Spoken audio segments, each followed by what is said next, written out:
قصة النهاردة مخبيش عليكم أثرت بشكل كبير قوي في فترة شبابي، يمكن هي السبب كمان اللي خلتني ما اتجوزتش لحد النهاردة. خليني بس في الأول كده أعرفك عليا وعلى عيلتي عشان تكون صورة ذهنية عننا. أنا اسمي أحمد وعندي 45 سنة من اسكندرية. مشكلتي الحقيقية من وأنا صغير إن أنا فضولي يعني، لدرجة ان ده كان بيوقعني في مشاكل كتيرة قوي مع ابويا تقريبا كان بيضربني في الاسبوع مرتين على ما افتكر. يعني ما اقدرش اقول لكم ان انا بكرهه، بس في نفس الوقت ما بحبوش عادي. وماليش غير اختي اسراء اللي اصغر مني بسنتين، وهي دي الوحيده اللي مسموح لي العب معاها. غير كده لو كان ابويا شافني بره كان ضرب فعلا فين يوجعك. فطول الوقت محبوسين في البيت مع بعض. والقصه بدات سنه 91، كان عندي تقريبا وقتها 12 سنه. المهم كنا قاعدين كده البيت كلنا بنتعشى، فامي بخبز كده وهي باصه في الاكل كده قالت له انا عايز اخد العيال واروح عند اختي في الاقصر. انا واختي بقى بصينا لبعض، هيوافق ولا ايه؟ ويا الله على الفرحه ساعه ما وافق. نطينا انا واختي من مكاننا بقى من الفرحه، اخيرا بقى هنشوف حد جديد. امي بيني وبينكو كانت عايزه تهرب من ابويا، ما كانتش عايزه تقعد معاه. طول الوقت كان عامل عليها لود وضغط عصبي، وكان مخليها تخاف من خيالها لدرجه انها ما كانتش بتعرف تاخد قرار من نفسها في اي حاجه، عموما اي حاجه. فكانت الرحله دي بالنسبه لها اللي هو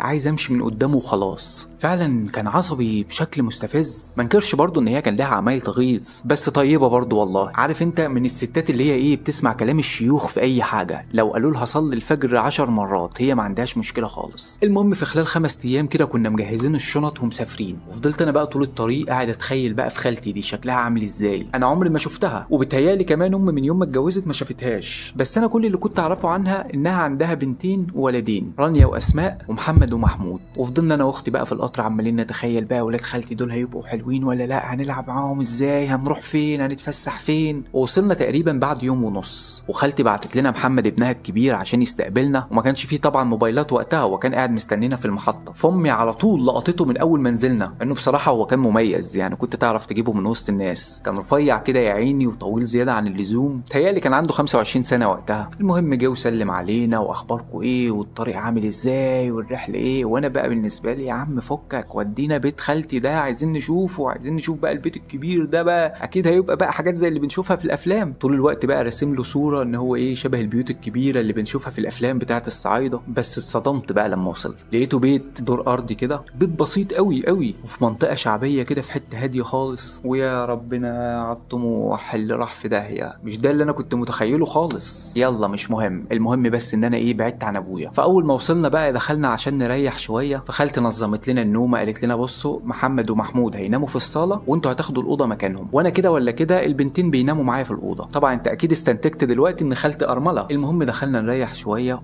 وصحينا بقى على على صوت الضحك بتاعهم. قاعدين بقى في الصاله وعمالين بقى فاتحين على البحر في الضحك. انا بالنسبه لي الله العيله الفرفوشه دي، كنت مفتقد الجو ده بصراحه، او بمعنى اصح ما عشتوش. المهم خالتي دي بالذات في الكوميديا يا لهوي، عارف انت اللي تديك الافيه لازم تموتك من الضحك. كنت بحب قعدتها قوي بصراحه. بس حط الهزار ده على جنب، وتعالى بقى اعرفك على خالتي اللي احنا ما كناش نعرف عنها اي حاجه.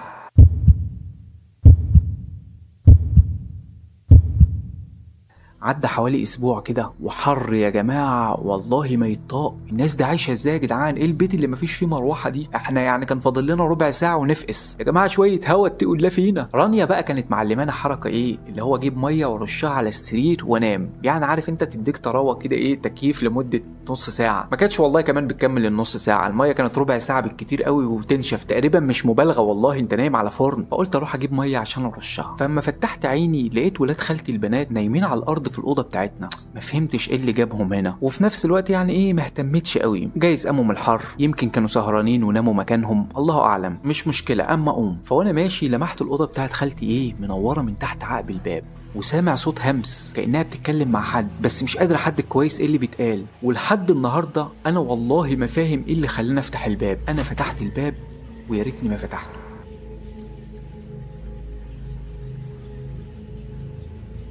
لقيت خالتي صرخت فيا بشكل اخرج بره، اقفل الباب. والله العظيم يا جماعه اللي شفته فعلا كان يشيب الراس. لقيت خالتي قاعده على الارض وحواليها تقريبا 4 شمعات منورين، وطبق فيه ميه لونها وردي وورق مبلول فيها. وفجاه كل ده ابتدى يطير في الهواء، والشمع يطفي والميه تتكب على الارض.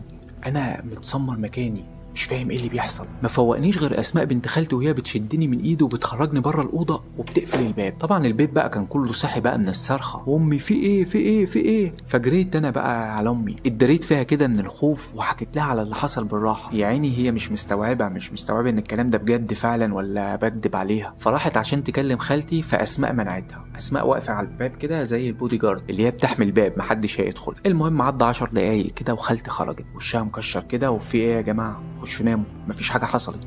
أم قالت لها لا معلش نفهم بقى في ايه اللي بيقوله احمد ده بجد. فوالله العظيم يا جماعه ردت بكل ثقه كده، انا كنت بجدد العهد وابنك دخل عليا واتفزع.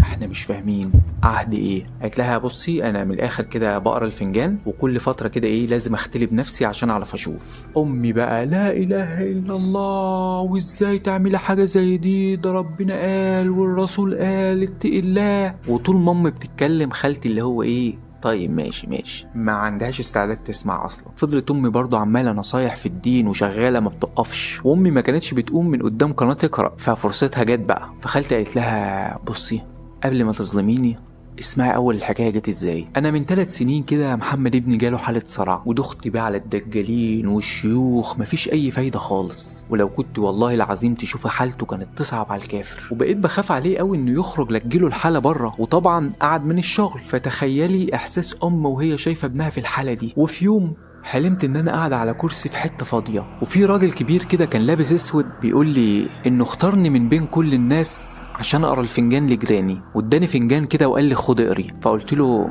بس انا ما بعرفش اقرا. قال لي لا لما تروح البيت هتلاقي نفسك عادي بتعرفي تقري. ولما قمت من النوم حسيت اللي هو جسمي متكتف، بس اول حاجه جت في بالي اعمل فنجان قهوه. وبعد ما شربته فبصيت فيه وكأني والله العظيم بقرا من كتاب، شايفة كل حاجة تخصني، شايفة جيراني اللي بيحبوني، شايفة جيراني اللي بيكرهوني، شايفة الحاجات اللي حصلت واللي هتحصل. انا مش صدمة، ما بقيتش مصدقة هو ده بجد. وبعدين بيني وبينك انا خفت وقلت مش هعمل كده تاني خلاص. فلقيت نفس الشخص جاي لي تاني يوم في الحلم وبيقول لي اقري لمحمد ابنك وهو هيخف.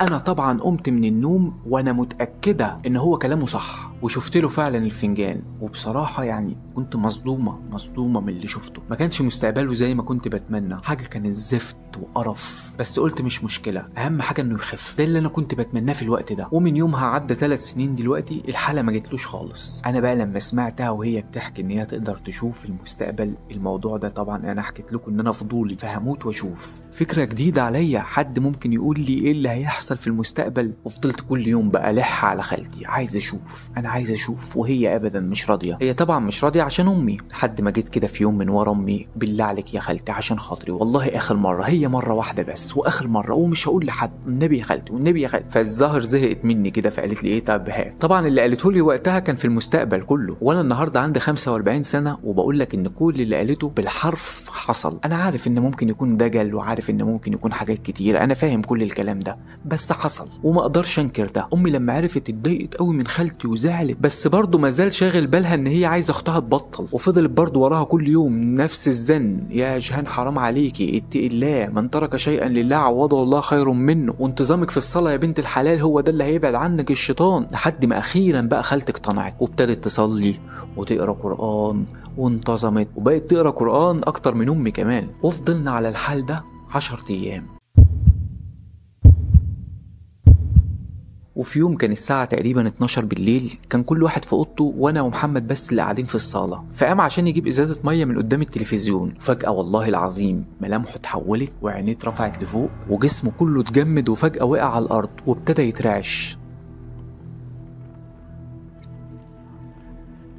انا اول حاجة عملتها ان انا ندهت لخالتي، لقيتها قامت كده يعني تحس ان هي ايه عسكري وبتدي اوردرات، رانيا اسماء يلا اخوكوا جات له الحاله. اسماء كانت لسه صاحيه من النوم وراحت المطبخ عشان تعمل قهوه، فقامت رانيا معاها وقامت امي كمان، وواضح ان هي فاهمه، فمسكوه كده بطريقه معينه عشان ما يعورش نفسه، كانوا بيكتفوه من ايديه ورجليه، وحد المفروض يمسكه من هنا عشان ايه ما يعضش على لسانه. امي طبعا يعني ايه حاولت تساعد، وانا ما زلت واقف مصدوم، ايه اللي بيحصل انا مش فاهم. المهم خالتي اكتشفت ان اسماء مش موجوده فندهت عليها تاني، فخرجت اسماء معاها القهوه، والله العظيم ما بصت لنا اصلا ولا كاننا موجودين. راحت على اوضتها وقامت قافله الباب. خالتي بقى ماشي يا بنت الكلاب وحياه ربنا لاقوم اجيبك من شعرك، بص يعني ايه، اديتها من المنقي يا خيار. مفيش كان تقريبا 3 دقايق او حاجه ومحمد فاق، وخالتي بقى قامت ايه هتموت اسماء، هتطحنها، وما شاء الله عليها كانت ايه، كانت تخينه كده، فايه هتفطسها. بس لما فتحت الباب حرفيا كانت الصدمه. لقيتها ماسكه الفنجان وسرحانه فيه ولا كأن امها دخلت الاوضه. خالتي طبعا اتسمرت مكانها، فقالت لها بخوف كده ايه ده في ايه؟ قالت لها مفيش يا امي انا بقرا الفنجان. قالت لها من امتى بتقري الفنجان؟ قالت لها مفيش، انا قمت من النوم لقيت نفسي بشوف. يا الله، طيب كده عرفنا ان الراجل جالها في الحلم زي ما جال امها بالظبط. خالتي طبعا ما كانش عاجبها الكلام ده، فحطت ايديها كده على راسها وصمت خالص وسرحانه في السقف. انا طبعا بالنسبه لي كشخص فضولي عمال كل شويه ارمي ودني في حته، عايز اجمع صوره كامله عن اللي بيحصل، بس ما زلت مش فاهم. فجاه محمود ابن خالتي كان عنده 7 سنين قال لها الحقي يا امي رانيا في الحمام وخدت معاها الاكل. خالتي سمعت كده وراحت وقع على الارض وابتدت تخبط على رجليها. ابوس ايديكم بلاش ولادي، عشان خاطري بلاش ولادي، ما تاذونيش فيهم، هعمل لكم اللي انتوا عايزينه، انا عايش خدامه تحت رجلكم. واقفه بتبص في الزاويه بتاعه الاوضه واحنا مش عارفين بتبص لمين، بتكلم مين، وايه المشكله في ان رانيا تاخد الاكل. انا كنت مفكر ان هي خدت الاكل من محمود عشان تاكله هي مثلا في الحمام بتستخبى منه. فالمشهد بالظبط محمد بره في الصالة نايم على الكنبة مش قادر يقوم، واحنا كلنا متجمعين في الأوضة. محمود الصغير أول لما شاف أمه بتعيط وبتعمل كده فقام جرى عليها وابتدى يعيط جنبها، وأسماء على السرير وأمي جنبها هي وأختي، وأنا واقف على الباب. فقالت لي أسماء بسرعة إيه، خرجها يا احمد بسرعه من الحمام، خرجها بسرعه. فرحت خبطت عليها. الباب كان معمول بمسمار كده بتعمله من جوه يعني ايه يزنق، لان ما كانش فيه ترباس، فزقيته كده اتفتح معايا. لقيتها قاعده في الحمام على الارض وحاطه قدامها طبق مكرونه وفيه معلقتين. فقلت لها يا امك بتصوت بره عايزاكي تخرجي. فضحكت ضحكه بارده كده مش فاهمها لحد النهارده، وبتديني معلقه مكرونه وبتقول لي كل ده عشان خاطري، وبتقول لي فانا ما بحبش المكرونه بصراحه ومش ده المكان اللي هاكل فيه يعني. فقلت لها لا مش عايز، فبالله عليك عشان خاطري وحياه اغلى حاجه عندك تاخدها مني ما تكسفنيش. فما حبيتش اكسفها بصراحه. وقبل ما اكل لقيت خالتي جايه بتشدها من شعرها وبتخرجها بره الحمام. واللي انا فهمته دلوقتي لما كبرت ان الحمد لله اني ما اكلتش. طبعا من كتر اللي بيحصل ورا بعض احنا لسه ما زلنا مش فاهمين في ايه بالظبط. بس امي ابتدت تستنتج ان يمكن خالتي لما ابتدت تصلي كل ده بيحصل معاها. قعدنا بقى كلنا هبطنا، كل واحد كده خد له زاويه وابتدى يقعد، وفجاه سمعنا اذان الفجر. فامي قالت لها قومي يا جهان استهدي بالله كده وصلي. وخالتي صرخت صرخه انا مش عايزه اصلي ولا هصلي، انا عايزه احمي ولادي يا ستي.